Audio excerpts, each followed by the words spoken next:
دوستو اگر آپ حدیث سننا پسند کرتے ہیں تو چینل کو سبسکرائب کر لیں۔ بسم اللہ الرحمن الرحیم۔ اللہ کے نام سے شروع جو نہایت مہربان رحمت والا ہے۔ حضرت ابن عمر رضی اللہ تعالیٰ عنہ سے روایت ہے کہ انہوں نے کہا، رسول اللہ صلی اللہ علیہ وسلم نے فرمایا، جس نے قسم کھانی ہے وہ اللہ کے سوا کسی کی قسم نہ کھائے۔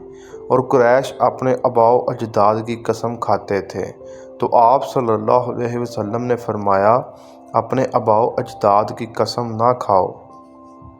حضرت بلال بن حارث رضی اللہ تعالیٰ عنہ بیان کرتے ہیں، رسول اللہ صلی اللہ علیہ وسلم نے فرمایا، بے شک آدمی بھلائی کی بات کرتا ہے اور وہ اس کی قدر و منزلت سے آگاہ نہیں ہوتا، جس کے بدلے میں اللہ اس شخص کے لیے روز قیامت تک اپنی رضا لکھ دیتا ہے۔ اور بے شک آدمی کوئی بری بات کر دیتا ہے اور وہ اس کی بھی اہمیت نہیں جانتا تو اس کی وجہ سے اللہ روز قیامت تک کے لیے اپنی ناراضگی لکھ دیتا ہے۔ حضرت ابو ہریرہ رضی اللہ تعالیٰ عنہ بیان کرتے ہیں، رسول اللہ صلی اللہ علیہ وآلہ وسلم نے فرمایا، میری ساری امت کے گناہ قابل معافی ہیں مگر وہ لوگ جو علانیہ گناہ کرتے ہیں۔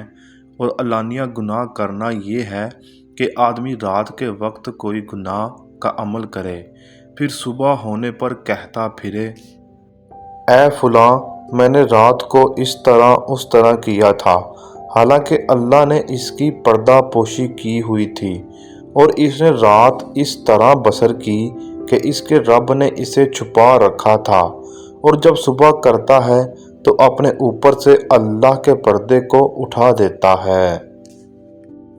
اللہ پاک ہمیں ان احادیث پر عمل کرنے کی توفیق عطا فرمائے۔